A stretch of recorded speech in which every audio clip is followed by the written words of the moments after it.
Eliam miarahaba manokana ny dada malalako Yahova. Elia ihany koa miarahaba manokana ny Yahozoa. Tonga amin'ny fotoan'iletsika izay iarahantsika amin'ny zoan'io zao amin'izao ora amin'ny 7 alina izao. Somary efa mihoatra kely moa lera fa tsy manino ihany koa zany. Mbola misy fandaminana kely izay natao. Efa tafaraka indray zao ny amin'ny teny.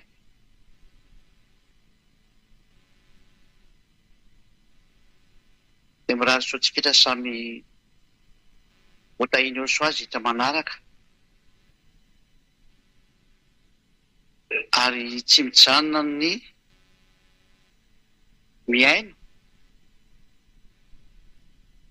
miaino teny Yahozoa. Otahiny eo soa daholo itsika rehetra ny amin'izany rehetra izany ary. Voalohany aloha dia aty aminay zao amin'izao ora zao misy zava-maneno be manenoneny be mihitsy aty. Dia somary manamboatramboatra sofina kely zany nareo aloha. Satria tena tapatapa be mihitsy izy. Efa izany ihany moa zany hoe tsy dia andinisana azy fa tena mafy be ilay zava-maneno olona any ambadika any. Dia mety ho henonareo ihany ilay izy fa tsy avy etỳ aminay aloha ilay izy. Ao mitobotoboka be ilay fitaovana zany.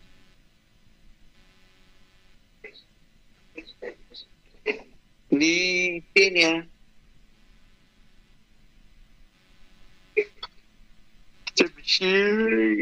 sady manoka kely fa vizaka be.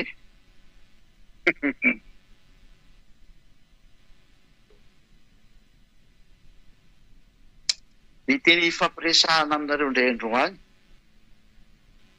ampianarin'ny Elianareo dia ny teny hoe tena avy any amin'ny lanitra marina ve zany Elia zany.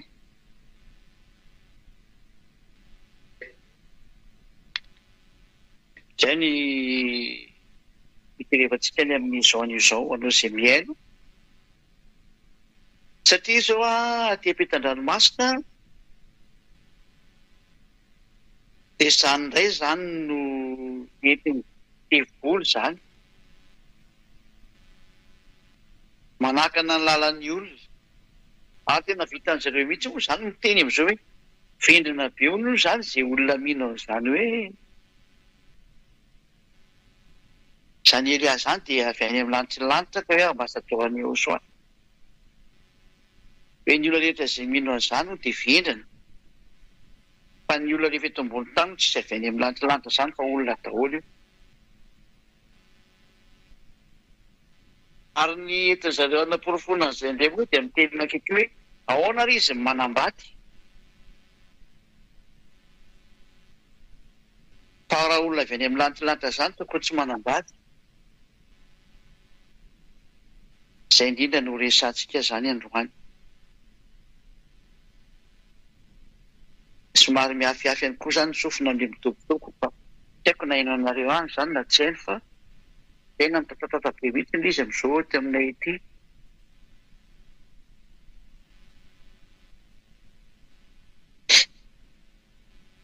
Tsy dia maheno nareo.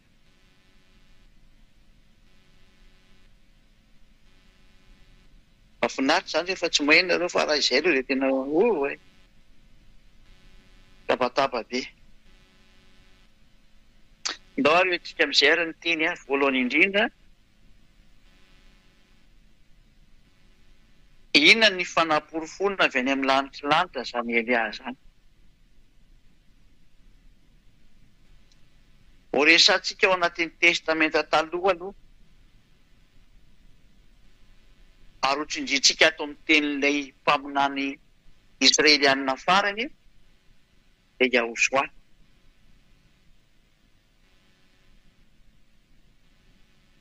Ny teny alika hatramin'ny testamenta taloha moa zany zany hoe ny teny tany amin'ny tsisy idiran'ny ilay Yahosoapa amin'any farany.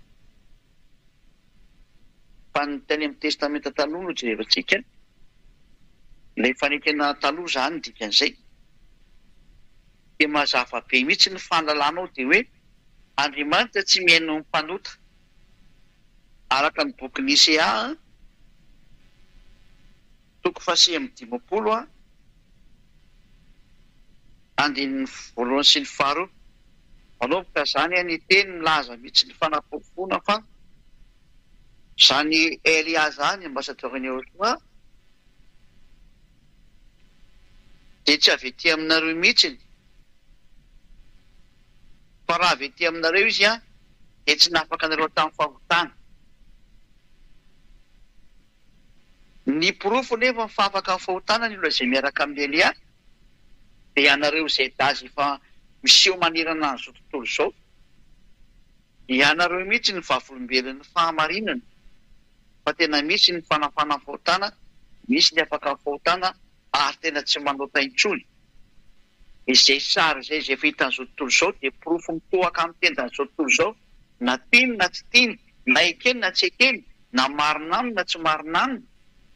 Efa misy tokoa ny tsy manota intsony ary tena tsy manao ratsy intsony ary olona parfait. Ary izay sary izay mihitsy no midika fa efa tonga ilay avy any amin'ny lanitra ny lanitra noho ny amin'izao fanaporofona manaraka reko anareo izao. Ka ny bazin'ny fanaporofona zany dia tokana ihany dia ianareo izay daha tsy manao ratsy intsony, ianareo izay daha tsy mety manota intsony, ianareo izay daha lasa parfait tanteraka, perfect hoy ny anglisy. Zany rehetra zany ny fanaporofona ny sovitan'ny Yahosoa, ilay zanaky ny avy indrindra teo mihazo fijaliana dia entiny Elia ankehitriny amin'ity planeta teranareo ity hoentina anaporofona. Efa tonga mihitsy ny avy any amin'ny lanitra ny lanitra dia omenantsika amin'izay mitombo sy indininy. Izay atoko fa 5:20 andininy voalohany sy ny faharoa. Isaia 59:22. Indro ny tanàny avatsy fa efa mavonjy, ary ny sofiny tsy lali-dalovana fa mahare.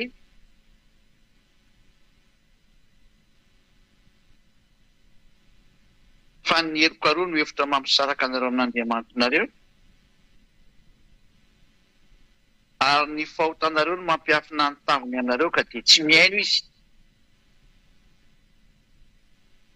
Io Andriamanitra io zany dia tsy mihaino ny mpanota. Ka raha ohatra ny izany ka tsy mihaino ny mpanota, ataony olona anankiray ahoana no mahafaka olona amin'ny fahotana raha mpanota izy.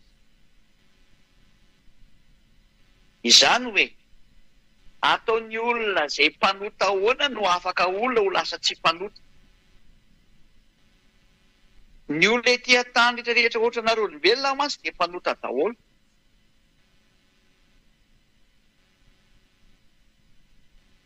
Ary amin'ny mampanota anareo tsy possible mihitsy no lasa tsy mpanota izay miaraka aminareo. Fa matoa zany lasa tsy manota intsony izay miaraka amin'ny Elia. Zany Elia zany dikan'izay fa tsy avy ety aminareo.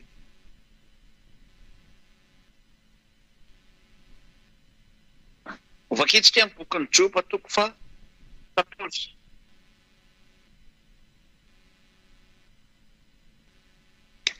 Joba 14.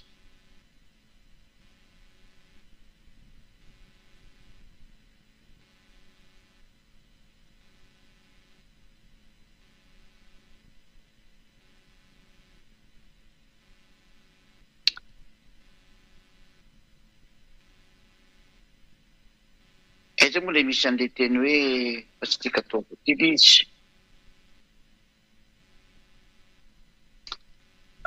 Firy moa lasa hoe tadidiko tany.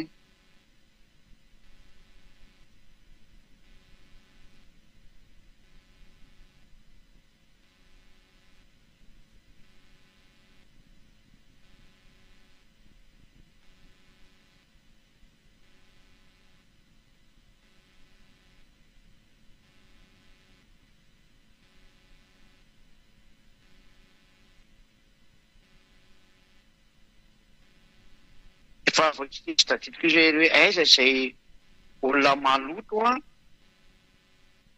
raha fiteraka madio tsy haiko tadidinareo iny teny iny mba menana kely hoe zay teny izay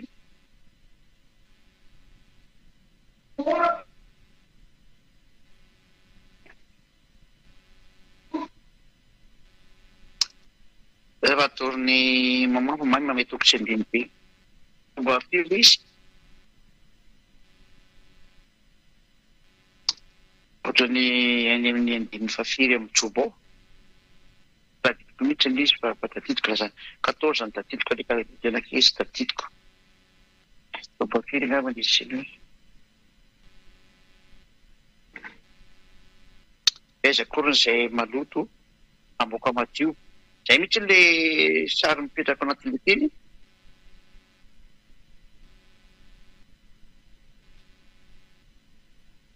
tsy aloha karona kely izy ary aloha tsy 14 ka io indray resaka vehivavy miteraka ny dikany dia tilo izy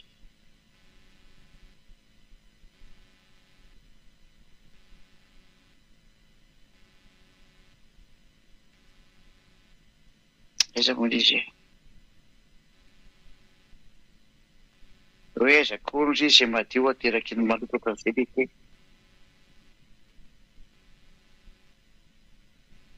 tena sy tadidiko mihitsy ny izy malefa kely aty io anareo izay mahay an'le teny fa tsy tadidiko mihitsy izy ty moa application fa tsy baiboly dia lasa tsy tadidiko mihitsy le hoe aiza moa misy an'izy tena izy ka tsy izy indray ty kay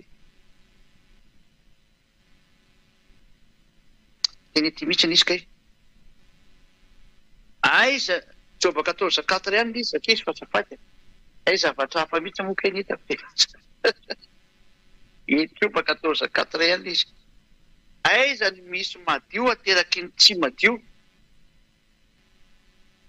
tsy misy na dia ray akory azy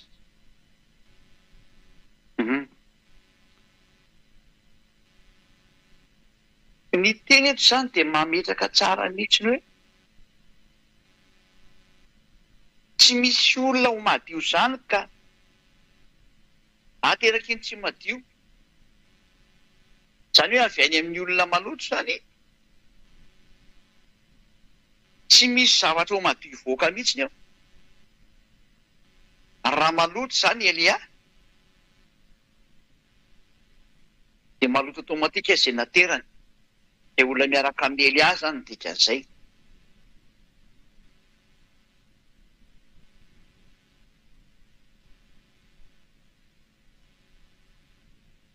fa matoa ny olona miaraka amin'ny Elia lasa tsy manota intsony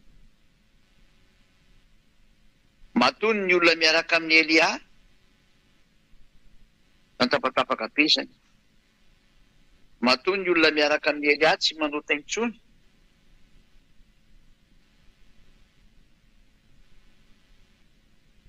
amboarina kely angamba le plasiny eny aminareo any satria eniko misy misy tapatapaka any aminareo any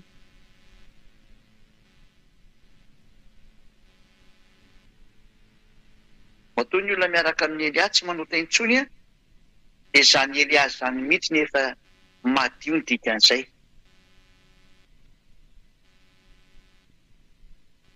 tsy tapatapaka veneny aminareo any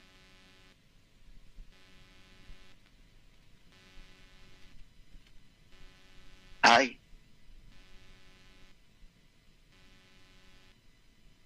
raha reo tenenako reo izany dia milaza mihitsy fa ny olona maloto dia tsisy Andriamanitra ny aina ary avy any amin'ny olona maloto dia tsy misy zavatra ho madio mihitsy ny zavatra misy anefany a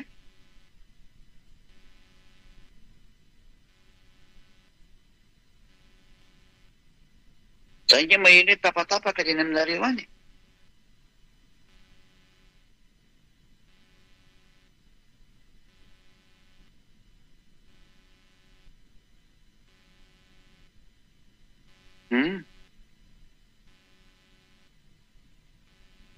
raha mireo teny anankiroa nameko anareo reo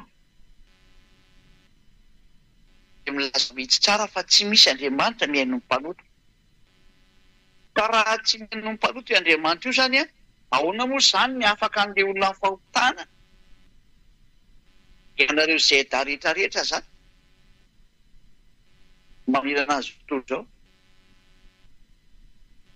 izay indrindra no anindriko foana aminareo zeta hoe porofoy fa tena nafany eo soanareo satria miditra makany amin'ny fanoerana amin'ny fomba aotra zany am'izay zao olombelona zao hoe aiza koa ny aposibla zany ahoana ianao no mahafaka olona ny fahotana aiza koa mavy any amin'ny lanitranantana anao zany ahoana ianao ny manambady tonga hatrany amin'izany izay le hoe ny Andriamanitra mampanotany olona teny fa tsy mba ray Andriamanitra tsy mampanota olona ka zay ny vokatry raha Jesosy ka zay ny vokatry raha Jesosy ny Andriamanitra tsy izy natsoina rehetrarehetra dia tsisy fitafinareo ny famarinana Andriamanitra mampanota zany tsy Andriamanitra miaina dia tonga am'teny hoe aza miaino ny teny reny olona zay mivavaka amin'ny Andriamanitra tsy izy mpampanota anazy reny reto olona miteny izany masy dia olona tany amin'ny Andriamanitra tsy izy mivavaka dia rehefa tonga indray zao maheno zao fampianarana marina zao dia lazay ny marina teny bino manaiky azy hoe aiza koa misy avalanilanta zany olona vita no mino zany eo anekeny fa marina lehite dia tanareo tsara amin'izany le fomba fampiasana ampiasainy dia volony sain'ny olona ahodiny amin'ny zava-tsisy dikany zay no mahatonga ny ely amampianatra hoe eno tsara foana ny teny ary tena mampime mihitsy ny dia le teny Andriamanitra tsy izy dia voly miara-miasa aminazy reny reny no en'olo zareo reny ny fahendrena avy any amin'ireny no arahana nefa izy mahafantatra fa mpanota ary rehefa mpanota dia avy any amin'ny devoly dia Andriamanitra avy any amin'ny devoly miaraka aminazy iny no enony dia ny fahendrena avy any amin'ny devoly ny enony ny fahalalana avy any amin'ny devoly ny enony fa tsy mba ny fahalalana marina no arahana anjarantsika ny mieritreritra ny teniko izany hoe zany ny fahavoazam-be efa ny teny foana hoe aza mihaino ny teny demony fa rehefa mihaino ny teny devoly dia mivadika devoly ohatranazy vita ve fa tsy afaka ny fahotana ianao hatramin'izay fa Andriamanitra tsisy mpampanota miaraka aminao io dia ahoana moa zany ny hevitra ilay Andriamanitra tsisy mpampanota no arahanao efa fantatra fa mpanota anao hatramin'izay dikan'izany tsisy Andriamanitra niaraka taminao dia ahoana moa ilay Andriamanitra tsy marina ny arahanao indray no mbola enona indray ny apahana teny avy any aminazy zany le te hoe ny aza mba ny saromany devoly ihany fa zao sarona ny amints'izy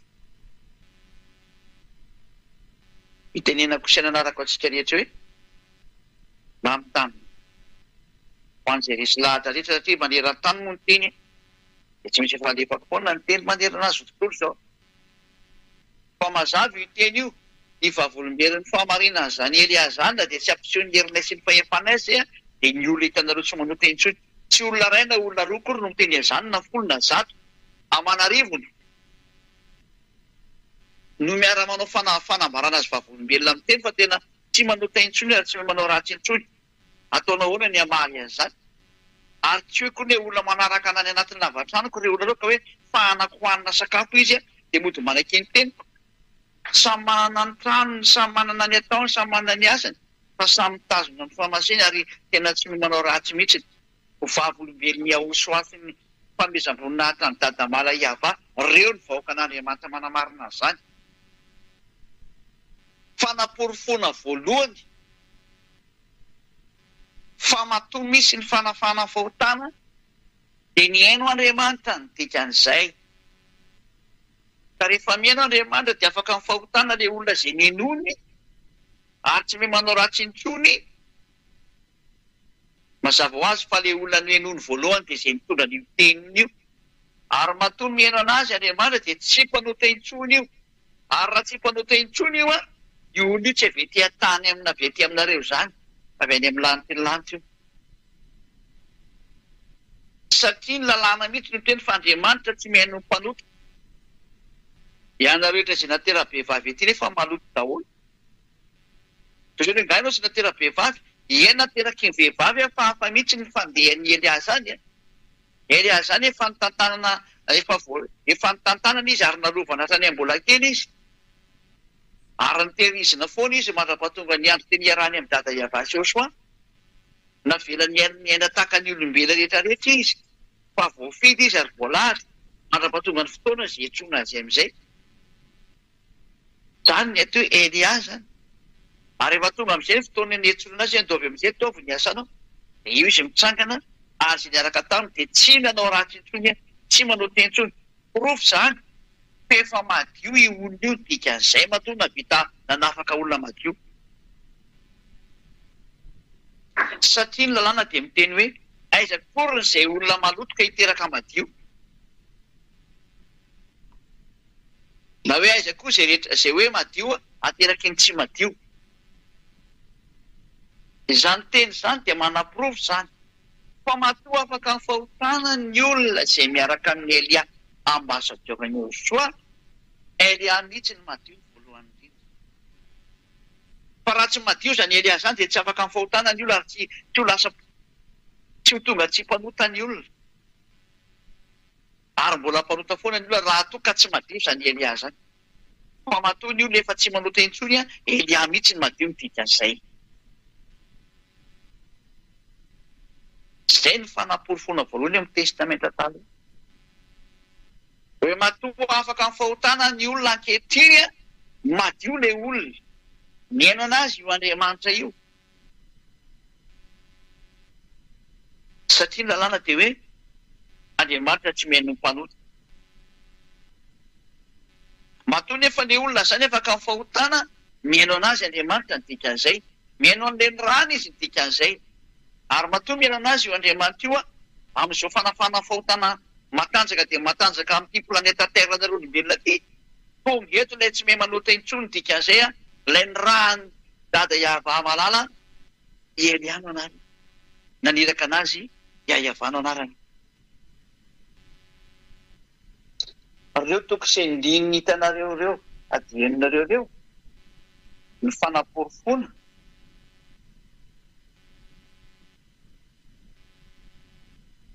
Fa tena mandeha ny fanafana amin'ny fahotana. Mandeha zany hoe lasa tsy mahay manota intsony izany.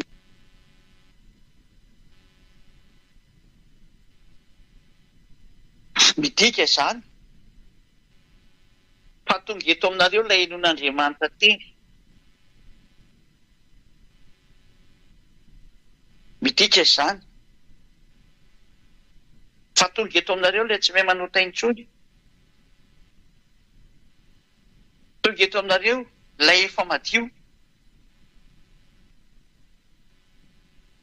Fa tena mipetraka ara.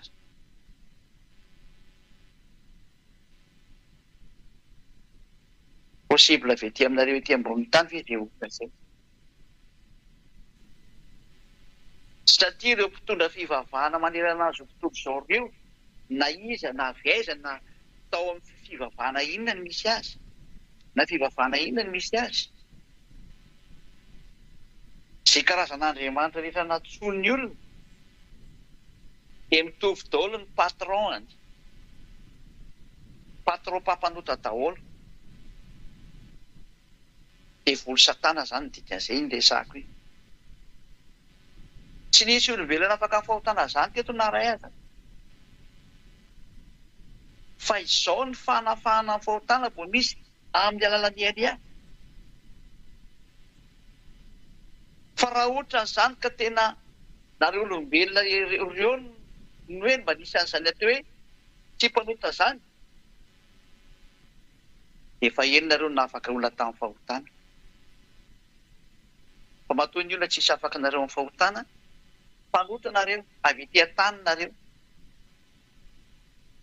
Ka raha izany Elia zany koa avy ety an-tany ohatranareo,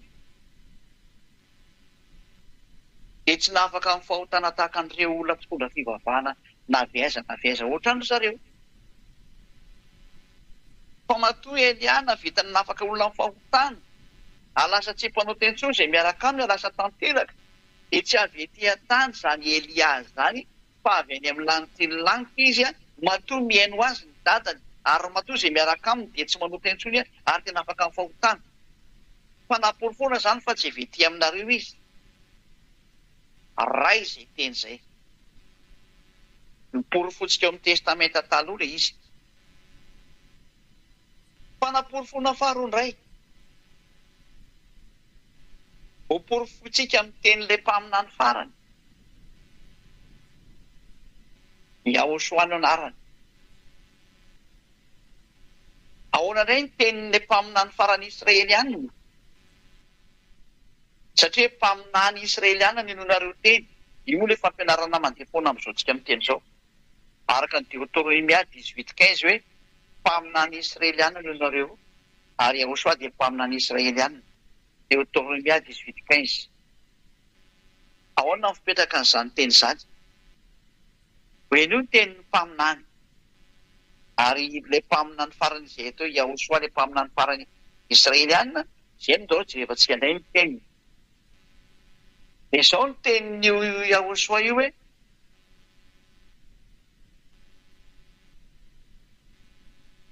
aza manota intsony. Ny tanjona izany dia ho lasa tsy mpanota ny olona. Fa raha mbola mpanota ny olona dia tsy izy izay, tsy miaraka aminy izay. Araka ny boky arikatra amin'ny Matthieu, tsy Matthieu moa fa Jauna ilay izy. Jauna 8:11. Araka ny efa haitsika sy fahafantatsika. Ary hoy izy, tsy misy tompo. Dia hoy Yahosoa taminy, izaho koa tsy manameloka anao mandehana, ary amin'izao tsisy ireo dia aza manota intsony. Araka ny Jauna 9:20. Hoe aza manota intsony ianao. Izay izany ny tenin'io Yahosoa io. Tsy n'existe teto amin'ity planeta Terre ity mihitsy io taoriana na tsy nateo intsony ny an'i Yahosoa sy ny apôstôly. Rava izany teny izany. Tsy n'existe intsony izany. Tsy nisy olombelona nahavita natateraka an'io teny io, na iray aza. Afa-tsy Eliary ihany. Eliary ihany nahavita natateraka an'io teny io aza manota intsony. Mpanamporofoana faharoa. Fa tsy avy etỳ tany avy etỳ aminareo ity izany Elia izany fa avy any amin'ny lantilanty izy. Atỳ nahavita natateraka an'io teny izy hoe aza manota intsony. Ny olombelona rehetra izay tetỳ tany nateraka ny vehivavy tahaka anareo etỳ tany, dia mitovy lenta sy kilasy anareo, tsisy afaka mifahotana anaray aza. Elia kosany dia niaraka taminy afaka mifahotana. Izy ianao koa izany nateraky ny vehivavy nefa ny maloto e. Ny resahana eto nateraky ny vehivavy dia io tsy nafaka tamin'ny fahotana. Tsy afaka tamin'ny fahotana izy.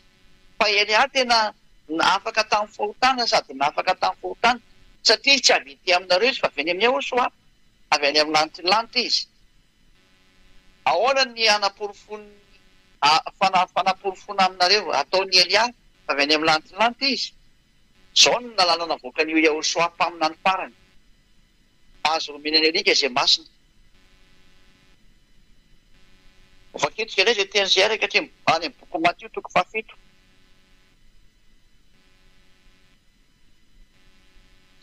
Matthieu 7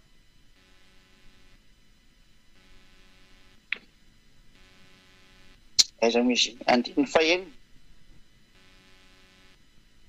Matthieu 7:6. Aza omena ny alika ny zavatra masina.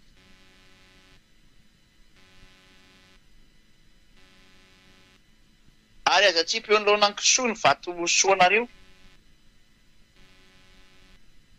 Fandrao anitsaka an'izany izy ka hifototra dia miraviranareo. Ny lalàna nameny Yahosoa dia hoe azo omena ny alika ny zavatra masina. Matthieu 7:6. Matthieu 7:1. Izany hoe ny teny dia milaza mihitsy fa aza omena ny alika zavatra masina. Tsy fampitoviana olona amin'ny alika akory izany fa tenin'Andriamanitra no miteny an'izany.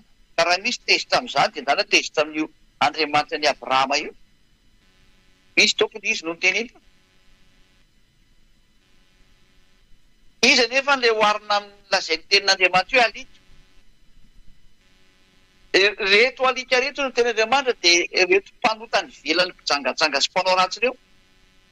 Tsy azo omena an'ireo mihitsy ny fahamasinana zavatra masina avy any amin'ny lantilanitra. kanefa n'ilay fahamasinana mihitsy izao entina izao satria matoa afaka amin'ny fahotana ny olona lasa masina izy nazo zavatra masina izy ary ny fahazahoana ilay zavatra masina mihitsy dia ny fanahy masina noraisiny mihitsy io mahasary mpiarana io Andriamanitra hoe azo omeny alika ny zavatra masina. Izany hoe ny olona mpanotany ivelany dia tsy mahazo ny zavatra masina, fa ny olona mahazo ny zavatra masina dia tsy maintsy avy eny amin'ny lanitra ny lanitra ihany vao mahazo an'io izy. Lova kitsika izay teny izay hoe matoa zany Elia navitana afaka olona tamin'ny fahotana ary lasa tsy nanota intsony io raha lasa masina ilay olona nandray ny zava-masina avy eny amin'ny lanitra ny lanitra dia Elia mihitsy ny avy eny amin'ny lanitra ny lanitra ny dikan'izany matoa ny zavatra avy eny amin'ny lanitra ny lanitra manaraka anazy. Dia ny fanahy masina manala olona fahotana.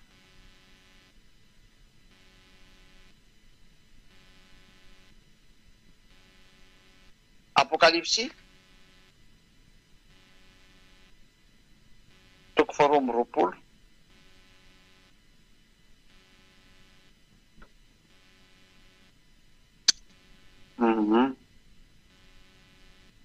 Verset 15.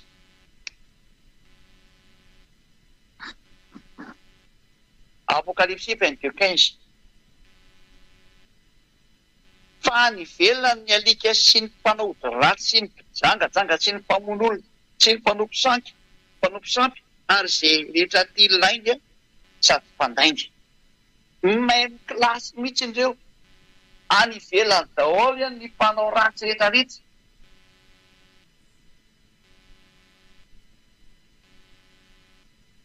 Any ivelan'ny fanjakan'Andriamanitra.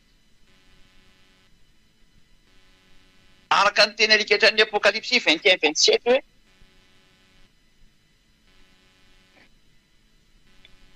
Apokalipsy 21:27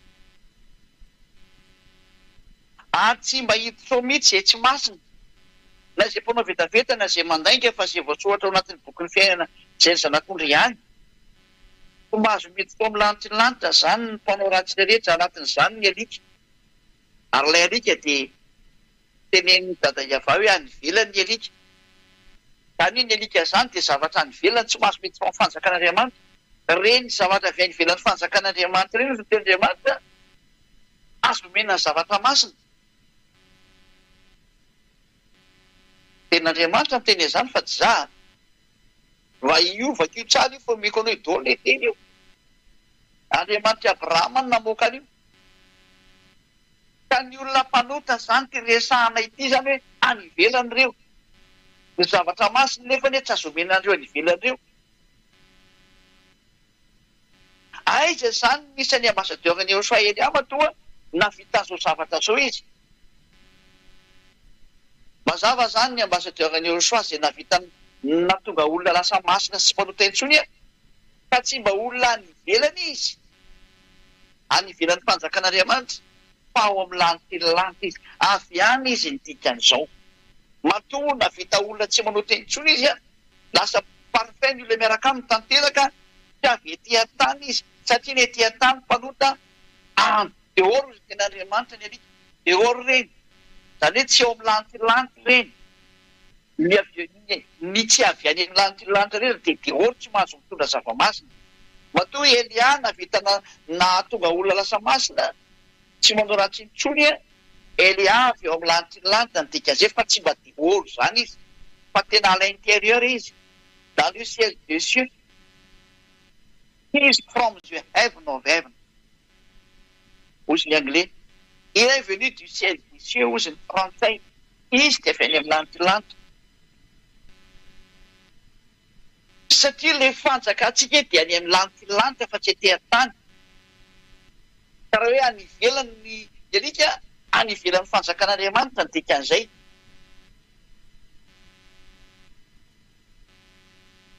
Ny fanjakako nefa noho izay Joshua dia tsy ety amin'izao tontolo izao fa ny fanjakantsika dia any amin'ny lanitra lanitra. Efa afaka itsika izay teny izay hoe ny fanjakantsika dia any amin'ny lanitra lanitra. Azo kakakely an'izay indray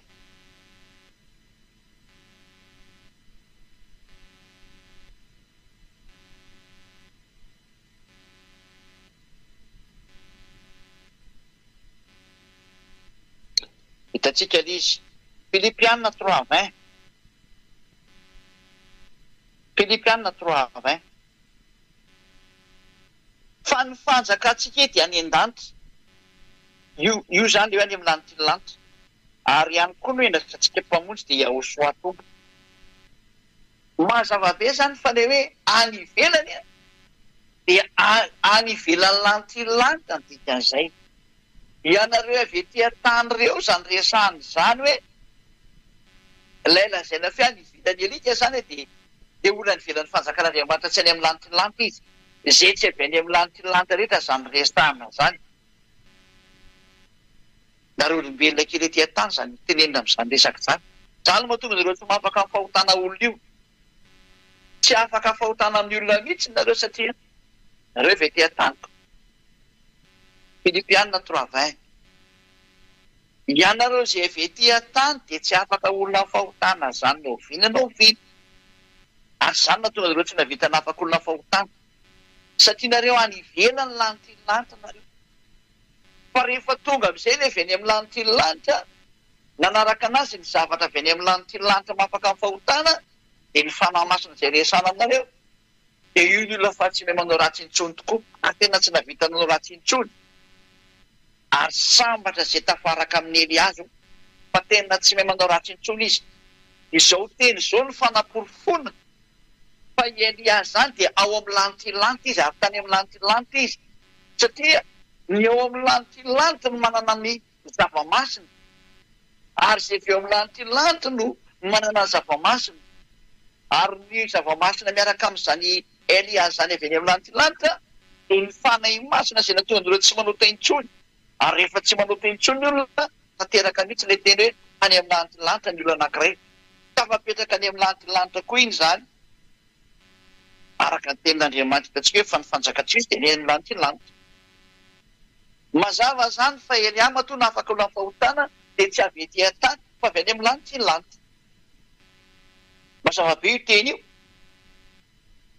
dia tsy mba avy etỳ tany avy etỳ aminareo fa raha zany dia tsy mahazo mitondra an'izao fanafana fahotana zao koa izy tahaka nareo hatramin'izay tsisy nafaka tamin'ny fahotana fa raha voalasa ny apôstôly maty dia tsisy tsony ny fanafana fahotana zava-doza no nataonareo olombelona novainareo ny anarana marina zavatra hafa no tomponareo Andriamanitra tsy izy daholo ny tomponareo mpiara-mamindra amin'ny devolo no ny tomponareo io zava-doza nahazo anareo io noho izany fanaporofona mazava be izay tena izay matoa afaka amin'ny fahotana zany ny olona miaraka amin'ny Elia dia tsy olombelona tahaka anareo izy dikan'izany fa avy any amin'ny lanitra ny lanitra satria ny avy any amin'ny lanitra ny lanitra ihany no mahazo ny zava-tsoa avy eo amin'ny lanitra ny lanitra satria hoe azo omeny any alika izay zavatra masina ka ny zavatra mahafaka amin'ny fahotana zany zavatra avy any amin'ny lanitra ny lanitra zany dia ny fanahy masina tsy azo ny olona etỳ tany zany hoe hoentin'ny olona etỳ tany zany fanahy masina zany aiza koa ny ampitombona an'izany fanahy masina be avy any amin'ny lanitra ny lanitra dia ny olombelona kely iny dia hitondra azy aiza ny apety an'izany aminao ianao maloto dia ny zavatra hoentinao masina be iny dia aiza ny apety an'izany ny fanahy masina ngeka zava-boary afaka miresaka sy miteny ary ireo mihitsy manao ny fanafana amin'ny fahotana io no nibaiko ny Aosan'ny menazy amin'izy mitary-dalana ho amin'ny marina dia izay no mahatonga ny olona tsy manota intsony ary zany fanahy masina zany dia avy any amin'ny lanitra ny lanitra zany rela hoe azo omeny alika ny zavatra masina izay miaraka amin'ny fanahy masina io zany zavatra avy any daholo vao mahazo mety io dia izay no mahatonga ny Elia hoe avy any Elia matoa miaraka amin'ny fanahy masina izay mandala amin'ny fahotana ary izay no fanaporofona fa avy any mihitsy ny Elia satria io fanahy masina io no mahatonga ny olona tsy manota intsony ary io fanahy masina io no mahatonga ny olona tsy mahay manao ratsy intsony lasa parfait ary zany ny fanaporofona mipoaka amin'ny tendany olona fa tsy azonao lavina intsony zany devolo sisa ny mandahany zany ko izay madevolo ny devolo fa zay izy dia tsy atao hoe devolo izy tsy maintsy mamaly foana izy fa saingy tsy azo toerana kosiny io ny olona fa afaka amin'ny fahotana efa lasa tsy namana intsony efa tonga ny ilany amin'ny lanitra ny lanitra zany no midika fa tonga dia avy any amin'ny lanitra ny lanitra io izy io hitanareo io sariny za zay miteny io Elia io fahatelo zany zay fa ny tena mipetraka farany am'izay efa mazava aloha zany iny ny fahafahana ny fahotana no profo fa tsy ave tia-tany Elia fa avy any amin'ny lantilanty izy fa tsy maintsy nalefa olombelona izy mba hamonjy anareo tahaka nataony Yehosoa satria tsy maintsy hiara-monina aminareo olombelona izy tahaka ny Yehosoa koa izay zoko malalany dia tsy maintsy natao olombelona izy nateraka ny vehivavy koa izy tahaka ny Yehosoa fa ny tena mipetraka manino izy ny manambady valy teny omeko anao Yehosoa tsy manambady satria izy tsy tia hanambady fa tsy misy lalana mihitsy miteny fa tsy mahazo manambady Yehosoa raha tonga taty fa izy mihitsy tsy tia hanambady satria tsy tiany zany ary tsy mety aminazy idirany Elia zany fa nazy voninahitra ho azy mandrakizay fa ny lalàna ny Yehosoa mihitsy dia tsisy miteny mihitsy aza manambady zany ny lehilahy zao ny lalàna ny dada Iava noho izany ny lehilahy dia andao ny rainy sy ny reniny kaikamana ny vadiny ary laso nofiray izy roa tsy misy Yehosoa nandravan'izany teny zany mihitsy eo raha vaky ty teny tarihan'ny fanamboarana anareo ty fa raha zany dia efa tsisy manambady tsony ny olona ino anie mbola manambady tsy nandrava ny didiny dada Iava mihitsy zany Yehosoa zany tamin'ny famoronana anareo fa navela hiteraka ny olona ary mbola mitoy zany mandrakandroany mbola tsy namoaka didi mihitsy ny Yehosoa aza miteraka tsony nareo olombelona fa aoka tsy hivaty tsony lasy ny vady tsisy nanao an'izany mihitsy noho izany ho an'ireo izay milaza fa manino ny Elia manambady ianao ke zany manohitra lalàn'Andriamanitra fototra mihitsy zay nge nateraka olombelona koa Elia nge natao olombelona tahaka ny Yehosoa izay na tonga nateny hoe izy ny tsy tia hanambady ny amin'ny momba anazy manokana dia tsy idirany Elia mihitsy zany fa raha ohatra ny Yehosoa zany ka mba tia hanambady tety azo natao tsara mety zany fa zany efa milaza fa izy tsy nanambady izy ary marina zany inona ny antony izy ny tsy tia hanambady satria tsy te hianambady fotsiny zao izy zay ny tiany zay ny mety aminazy fa tsy afaka hiditra amin'ny momba ny Yehosoa manokana mihitsy fa raha ny lalàna ny Yehosoa dia tsy nanova ny teny ny dadany mihitsy izy iavano anarana dada Iavano ny teny hoe manambadinareo mba hiteraka nareo afaka manambady mihitsy ny olona fa napetraka Yehosoa kosany hoe aoka ny lehilahy ray ho vadiny vehivavy ray ary aoka ny vehivavy ray ho vadiny lehilahy anankiray valy teny omeko an'ilay fivavahana izay milaza fa hoe tsy mahita ao anatin'ny baiboly izy fa hoe lehilahy ray dia manambady vehivavy ray ary vehivavy ray manambady lehilahy ray satria mandeha be anatin'ny internet ihany zany teny zany za tsy hanona le fivavahana fa mahafantatra an'izany ho an'reto manambady bidibe reto dia meko anao ny tenin'Andriamanitra ho an'ireo rehetrarehetra izay miteny an'izany fa ao anatin'ny tenin'Andriamanitra mihitsy zany nge tsy efa-tsy te izay teny izay satria parantesy kely menanareo zany ary ikatra ny bokyny Kolosiana angamba izina sy diso rokarona kely indray letraroka kely indray aloha zasy kely aloha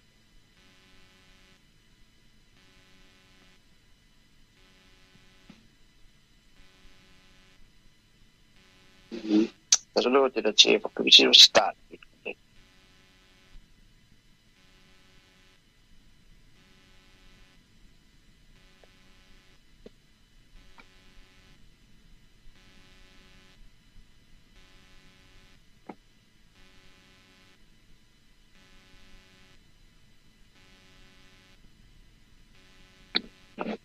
Richard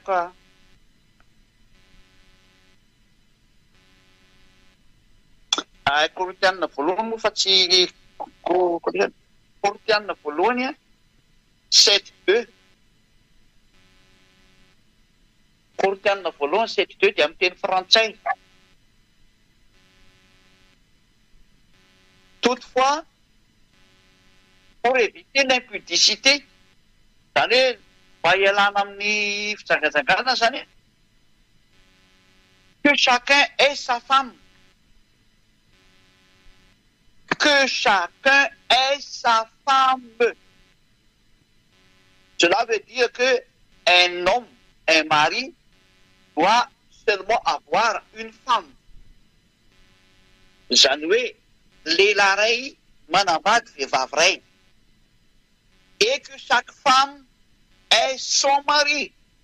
Donc une femme doit se marier avec un seul mari, un seul homme. Voilà la loi du mariage. Ka valy teny omeny anareo rehetra izay minazy hoe aiza misy minazy ao anatin'ny soratra masina fa hoe lehilahy anankiray dia manambady vehivavy ray fa tsy maintsy manambady vehivavy lehibe ny lehilahy. Non. Lehilahy ray manambady vehivavy ray. Io izy io. Korinthianina voalohany toko 7 dia ny faharoa. Io zany avakeo. Lalàna ny Yahoshua, le dernier prophète.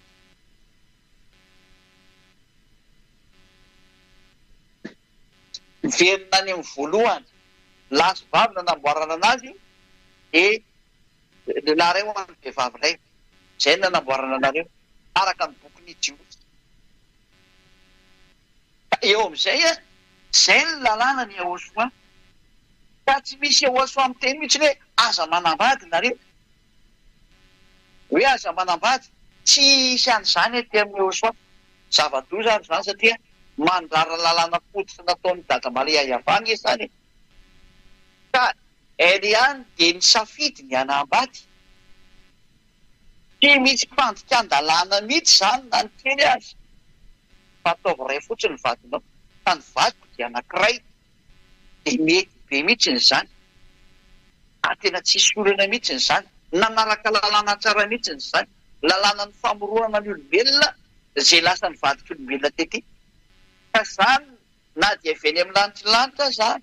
Za koa nataony dadako iayava ho lasa olombelona dia manaraka lalàna amin'ny tany amin'ny maha-olana tsisy olana mihitsy izany.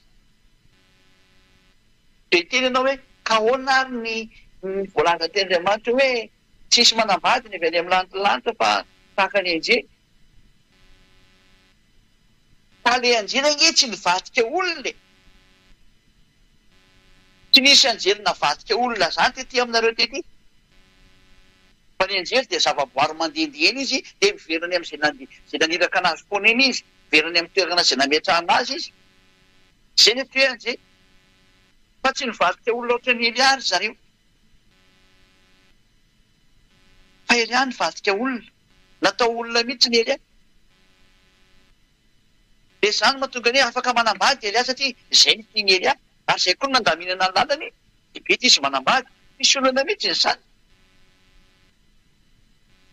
Ary ny dadako ilay naniraka ny fanahy masina niaraka tamiko nankaty. Ilay nanendry anahy izy mihitsy miteny hoe dalanao manambady. Dia inona ny olana amin'izany? Nanaraka lalàna mihitsy dia izay. Ary ny fanarana lalàna tsy midika hoe fahadisolana fahotana. Autorisé izany avy any amin'ny lanitra ny lanitra. Dada Maria Iavana mihitsy nametraka an'izany lalàna izany.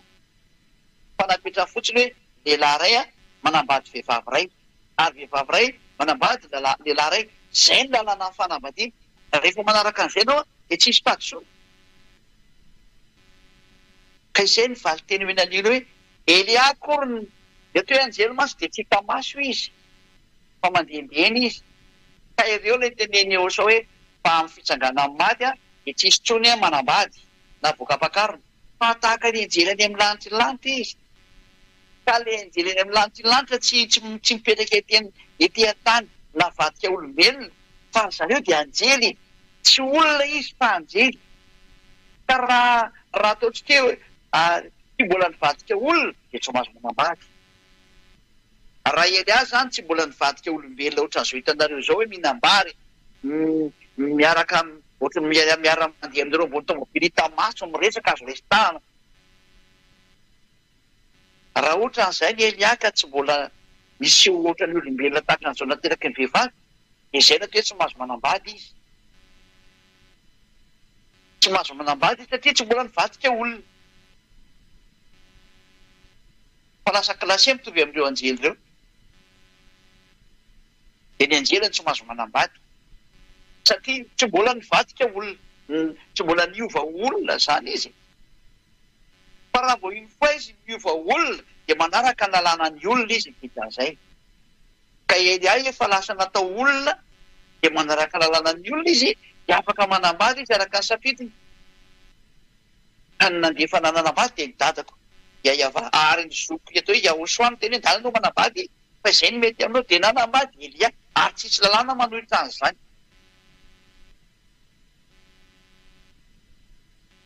Afaka itsika hoe fataka ny injily eny amin'ny lanitra izy aloha.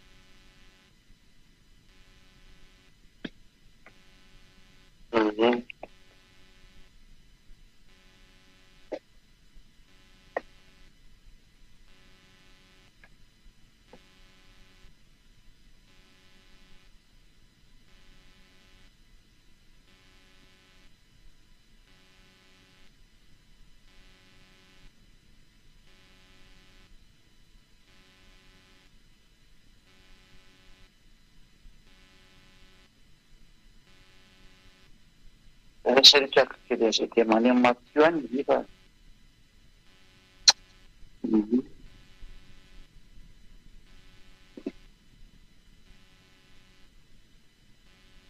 Matthieu 22:30.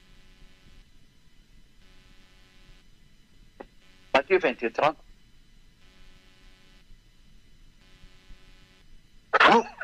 Divona kely ary olona. Vai. Misy gripa be mihitsy manafiparika aty amin'ny parapapia aminay aty zao. Efa tonga dia mihevonevona be mihitsy. Mialatsiny amin'ilay tsy tia mihevona ko ino mikoseny maha-olona ny olona tsy maintsy mihevona ary tina anao teo. Matthieu 22:30. Fa amin'ny fitsanganan'ny maty dia tsy mba misy afakabady na voaka-piakarana fa ho tahaka ny injily any amin'ny lanitra lanitra izy. Injily an-danitra zany.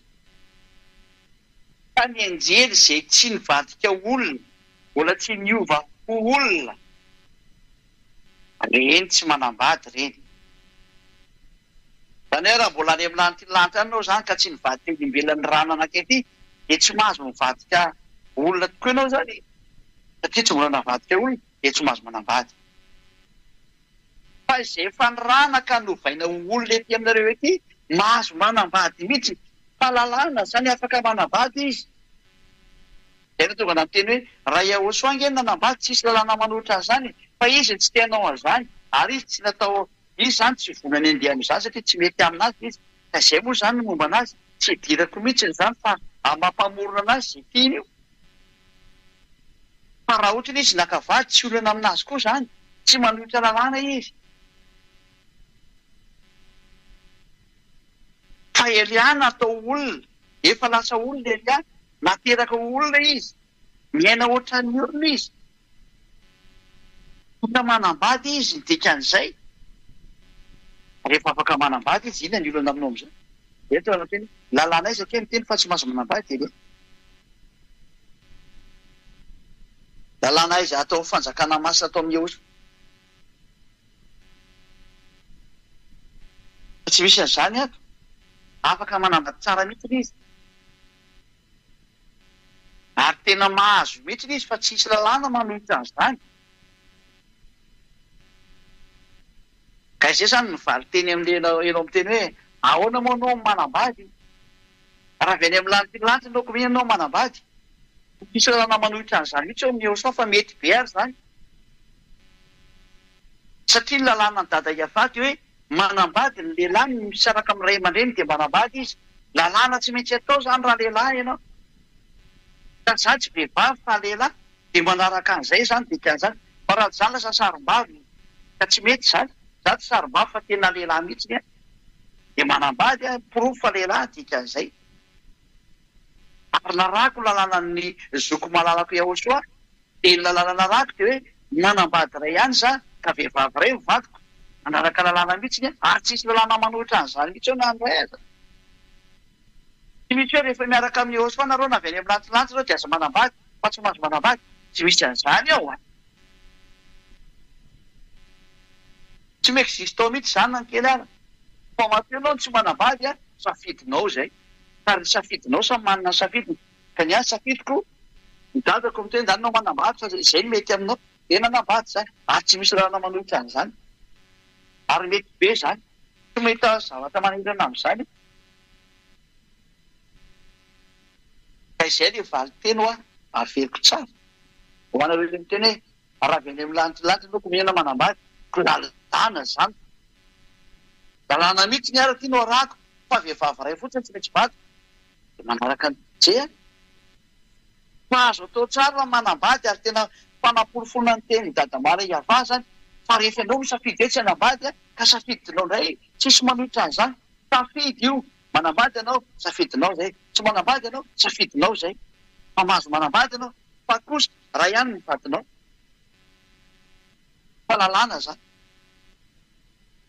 fa ao amin'io soa tsy misy hoe voarary ianao manambady tsisy an'izany fa raha safidinao le izy a zay fa raha miova indray ny safidinao a za nambady sikolana zany safidinao zay io a tsisy mabedy ianao an'izany mihitsy manambady ianao tsy bedy manambady ianao tsy bedy fa safidinao zay ka lalàna zao arahana zao fa ny devolo mitady andika lalàna mamorona lalàna tsy fantatra indray le devolo zay misy lalàna amin'io soa tsy mahazo manambady ny lehilahy avy any amin'ny devolo igny zany sary zany de mandrarany tsy manambady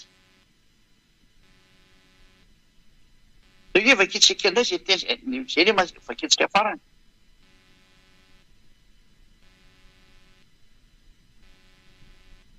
traka kely am'izay aloha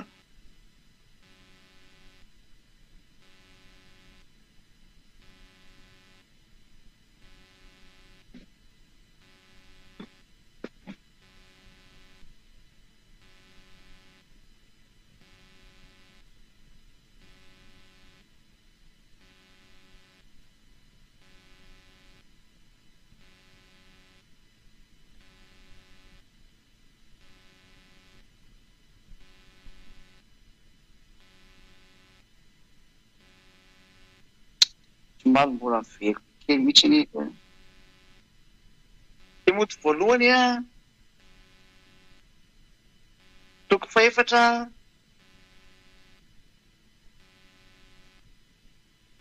lasany hoe anao vetsika aloha le anao teo misy teny mafiso kely ty a temoty voalohany toko fatelo a andiny faharoa ambiny folo temoty voalohany a 3:12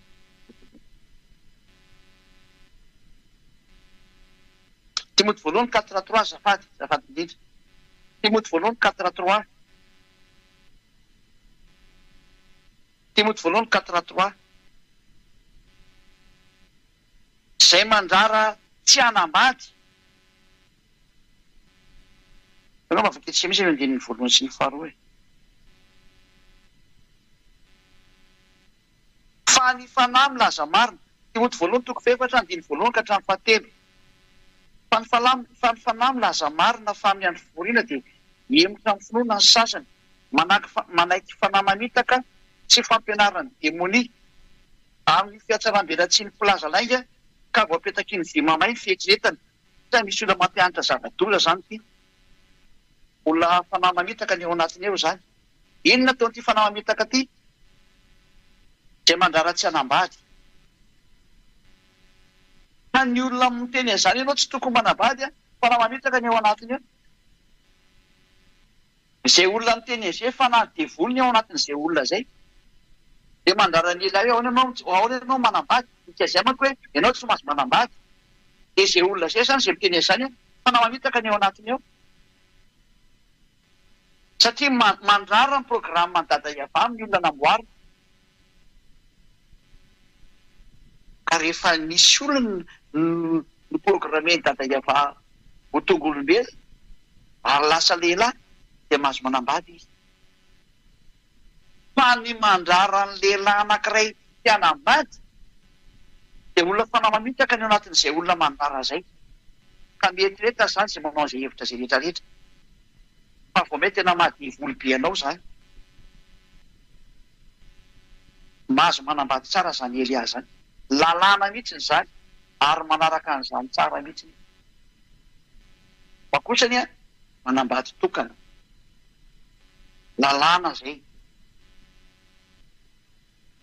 Dia izay ny namaranako ny teniko antsika rehetra koa mirary soana rehetrarehetra eto amin'ity planeta Terre nareo ity, aza manaiky fampianarana demoni tsy ho sy ho letiny demoni fa manarah ny Eliany zay.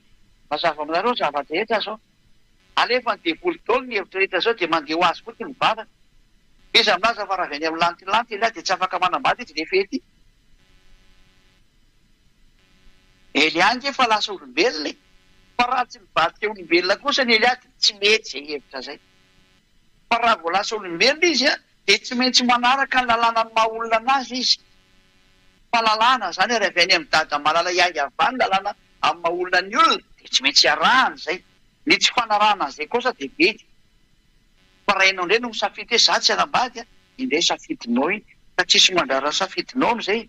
Safidy ohatra Jehosoa safidy ny tsy anambady tsisy mandrarana azy amin'izany mihitsy. Fa raha nanambady ary izy dia tsisy mandrarana azy tsy anao zay koa satria lalàna ny dada iavany manambady. Fa saingy moa efa lasa nandeha Jehosoa ny tiako tenenina. Anjarany Elia amin'izay zao mandeha.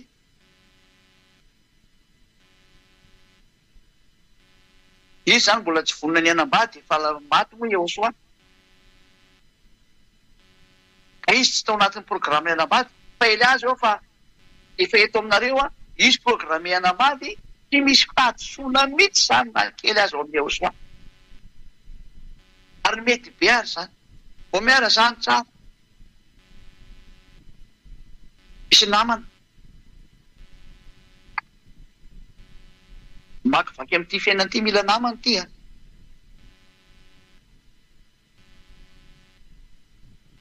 ka tsy olana mihitsy zany, tsy mandika lalàna mihitsy zany na ny kely azy. Zay nga manonteny tamin'ny fampianarana ataontsika larana fahenina zany fampianarana androany. Larana fahadimy dia ty atao larana fahenina satria ilainy ity fampianarana lefanareo androany ity ilainy zao tontolo zao. Satria efa manomboka mamaly indray ty ampitan-dranomasina. Efa voadona amin'ilay fampianarana marina zareo dia efa manomboka miteny zavatra tsy fiteny amin'izay. Fa ny eo ny resy lahatra, ny tsy resy lahatra, dia hitantsika eny ihany toy any. Fa Elia tsy maintsy mikaroka na dia iray fotsiny ihany hoa efa mahafaly any dadako iavà zay. Dia miraso antsika samy tena soa tonga hafa daholo raha pitso mamonjy ny fivoriam-bavaka.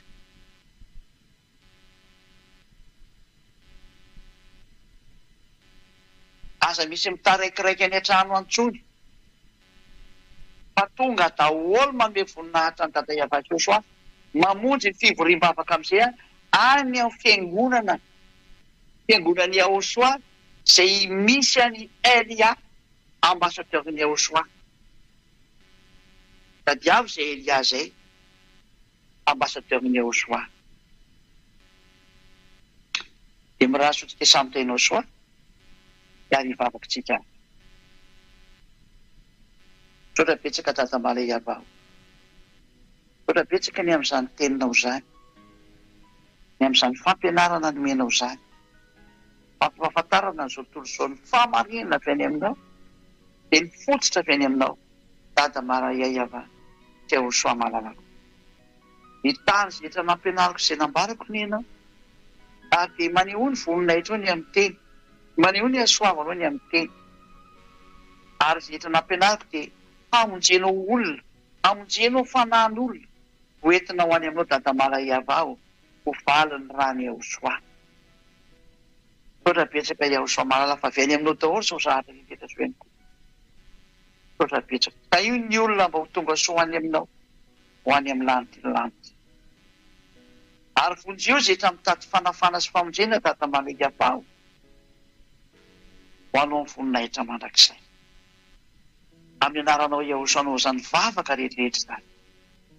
Halleluja. Amen. Dia miraso antsika rehetra samy tainao soa ho amin'ny fahafiaran-tsika ho amin'ny rapitro indray tainao soa daholo. Mandra-peo nandray azy.